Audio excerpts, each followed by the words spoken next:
Goeiemôre julle. Vandag gaan ons die opsomming doen vir Spreuke.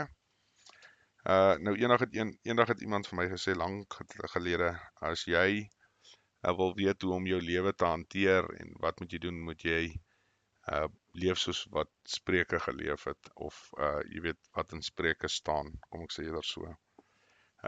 Maar ons moet ook in gedagte hou dat Salomo was die wysste man wat nog ooit geleef het op hierdie plek waarop ons bly. Maar hy het toch ook geval in sy eie wysheid met sy klomp vrouens, en dit word mos maar later bevestig in die groot boek. Maar net 'n paar goedjies waaraan ek wil raak. Jy weet, daar staan geskrywe in Spreuke, die vrees vir die Vader is die beginsel van kennis, sotte verag wysheid en tug. En dit is eintlik maar die opsomming van die hele Spreuke. Jy weet, as iemand vir jou wyse woorde gee, en dis nie net jy weet, geloofsgeoriënteerd byvoorbeeld nie, maar selfs in die lewe ook, en jy verag dit en jy luister nie, dan moet jy verstaan dat daar gaan tugtiging kom. Jy weet hoe ook al, want ek glo persoonlik dat die Vader bring mense op jou pad vir 'n rede. Soos wat ek ook altyd vir my familie sê, ek het nog nooit met iemand gepraat of gesels wat ek nie iets by hulle geleer het nie. Al leer jy om nie soos hulle te wees nie. So dit is die belangrike deel, en dis so mense dit maar moet adresseer. So, en as jy nou vat na wat ek nou laastens gesê het, is dit belangrik om te verstaan dat op die einde van die dag alles word gemeet aan die Bybel. Jy kan nie jy weet, jou eie opinie daaroor hê nie. Jy kan nie net stukkies uit die Bybel uitvat nie. Dis alles of niks. En ek dink dis waar ons maar baie keer as 'n samelewing val en nie heeltemal regkom nie. Maar dis menslik, dit gebeur. Jy kan nie regtig wegkom van dit af nie. En soos wat ek sê, jy weet,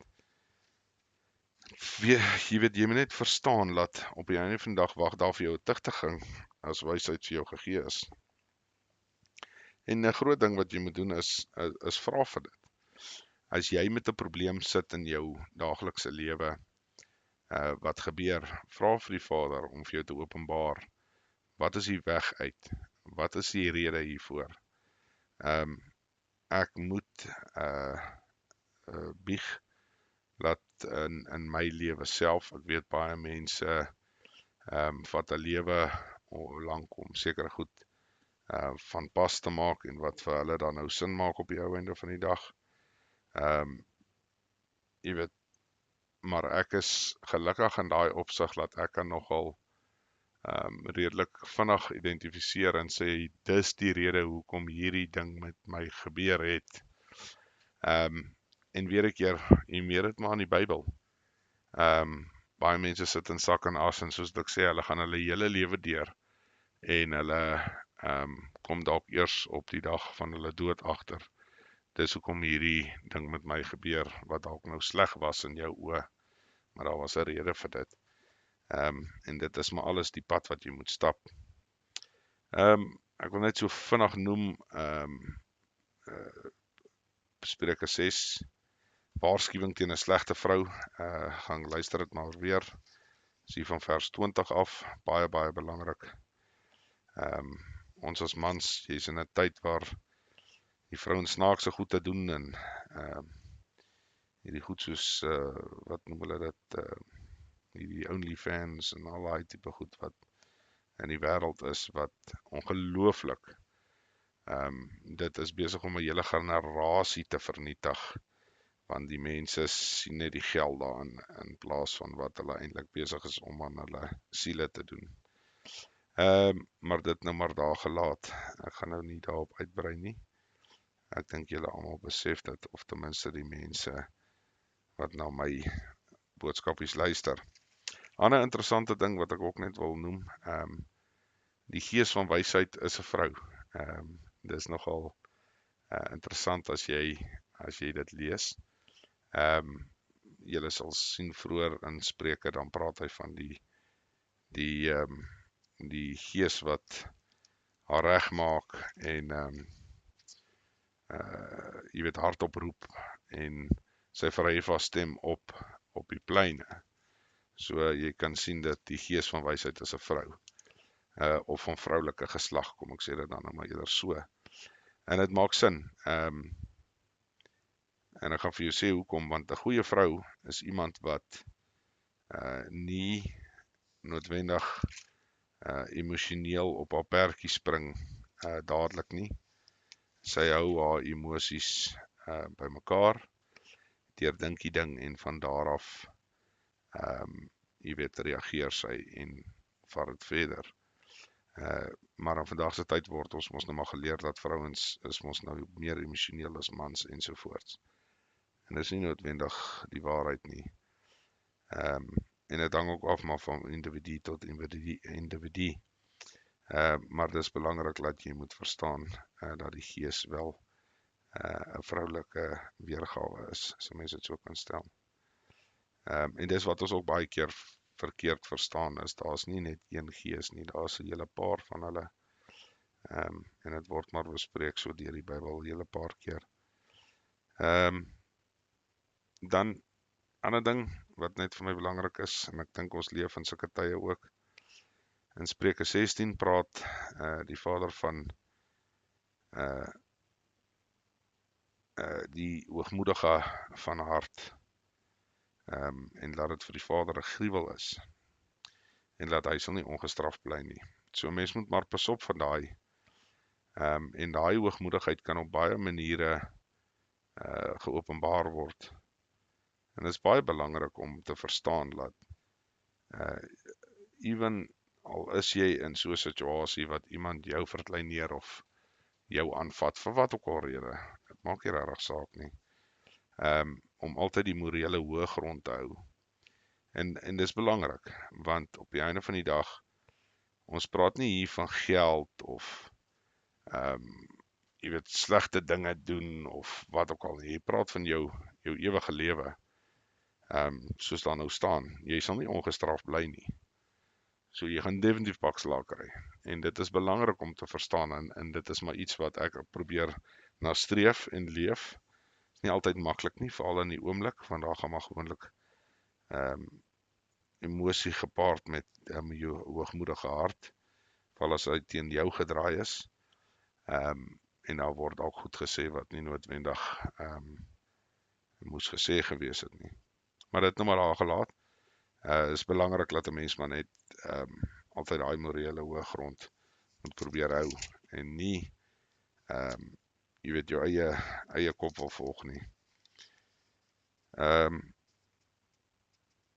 Dan is daar natuurlik 'n baie mooi stukkie vir my in Spreuke 18 vanaf vers 4 is: die woorde van 'n man se mond is diepe waters, 'n stroom wat bruis, 'n fontein van wysheid.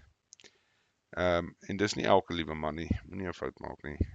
Maar as jou lewe gebaseer is in die groot boek en jy volg die beginsels, dan is daai so ware woorde van as jy praat en hoe jy dinge uitbring.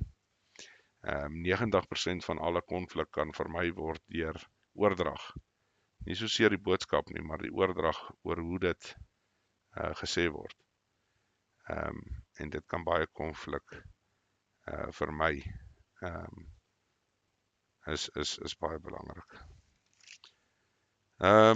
Ja, en dan, soos ek sê, mense kan maar die hele Spreuke net weer lees, luister, as jy sou wou. Again, daar's nie, is maar soos alles, daar's nie regtig iets wat, jy weet, meer belangrik is as die ander nie. Ek dink persoonlik, alles is maar belangrik. Maar jy sal sien, daar is goeters wat onder jou of van jou op toepassing is, en wat dalk al met jou gebeur het in jou lewe, en wat jy weet, jy verkeerd hanteer het. Baie belangrik. Dan gaan ek afsluit met die laaste hoofstuk van Spreuke. En dit is die doel van die vrou. Dis die moeder van koning Lemuel onder haar seun. Baie belangrik. In hoofstuk 31 vanaf vers 12 is, sy doen aan hom goed en nie kwaad nie, al die dae van haar lewe. Sy sorg vir wol en vlas, en sy werk met gewillige hande. Sy is soos die skepe van die handelaar, van ver af bringe sy haar brood in, en staan op as dit nog nag is, en gee voedsel aan haar huisgesin, en die bestemde deel aan haar diensmeisies. Sy dink na oor 'n stuk grond en koop dit. Van die vrug van haar hande plant sy 'n wingerd. Sy omgord haar lendene met krag en hou haar arm stewig. Sy voel dat haar wins goed is. In die nag gaan haar lamp nie dood nie. Sy steek haar hande uit na die spinstok en haar handpalms hou die spoel vas. Sy brei haar handpalm uit na die ellendige en steek haar hande uit na die behoeftige. Sy is nie bevrees vir haar huisgesin vanweë die sneeu nie, want haar hele huisgesin dra skarlakenstof. Sy maak vir haarself tekens. Haar tabberd is fyn linne en purper. Haar man is bekend in die poort, as hy saam met die oudstes van die land sit. Sy maak hemde en verkoop dit, en gordels lewer sy aan die handelaars. Sterkte en eer is haar kleed, en sy lag oor die dag wat kom. Haar mond maak sy oop met wysheid, en vriendelike onderrigting is op haar tong. Opmerksaam gaan sy werksaamhede van haar huis na, en die brood van luiheid eet sy nie. Haar seuns tree op en noem haar gelukkig, haar man ook, en hy prys haar. Baie dogters het hulle knap gedra, maar jy oortref hulle almal. Die bevalling is bedrog, en die skoonheid is nietigheid. 'n Vrou wat die hemelse Vader vrees, sy moet geprys word. Gee haar van die vrug van haar hande, en laat haar werke haar prys in die poorte. En mense, dit is maar die groot opsomming in 'n ongelooflike bewys en 'n kennisstelling van wat belangrik is. Ek voel in vandag se tyd word die vrou verkleineer of nie verkleineer nie, eintlik half verlei deur jy moet streef om 'n goeie loopbaan te hê en vergeet van trou, vergeet van kinders, al daai tipe goed. Maar ek dink wat ons baie keer misverstaan, daar's vrouens wat albei het, byvoorbeeld goeie loopbaan, goeie huwelik en kinders. Maar 'n vrou se eerste werk is om die volgende generasie op te rig en hulle wysheid te gee oor hoe dit werk en wat moet gedoen word. Jy weet, weer 'n keer, ons like om goed moeilik te maak, maar as jy daaraan dink, die van julle wat wel kinders het of kinders gehad het, 'n kind wat 'n probleem het, gaan nie na die pappa toe nie, hulle gaan maar na mamma toe. En van daar word dit maar uitgesort gewoonlik. Dalk deur pappa even, maar die groot ding is, jy moet verstaan dat daai is so belangrike, ek dink dis seker die belangrikste doel wat daar kan wees. Behalwe die feit dat jy lewe kan gee binne in jou, en die feit dat jy verantwoordelik is vir die volgende generasie se opvoeding. So, dit is so belangrik vir 'n vrou en wat sy moet doen. Ek weet in vandag se tye is dit ongelooflik moeilik. Daar is nie meer noodwendig tye en kanse waar 'n vrou noodwendig by die huis kan wees en net na die kinders kyk nie. Dit werk net nie meer so nie. Maar, soos ek sê, as jy kan besef net hoe geseënd is jy en hoe goed jy jou kinders wel kan onderrig en die ware waarde gee van die lewe. Wat nie is wat jy het, wat jy kan koop ensovoorts nie. Dit gaan oor die liefde vir jou familie, die liefde vir jou Vader en die liefde vir die skepping. En dit is iets wat ons nooit uit beginsel uit moet verloor, solank as wat ons leef nie. Want ek glo die meeste van ons in vandag se tyd het dit lankal verloor.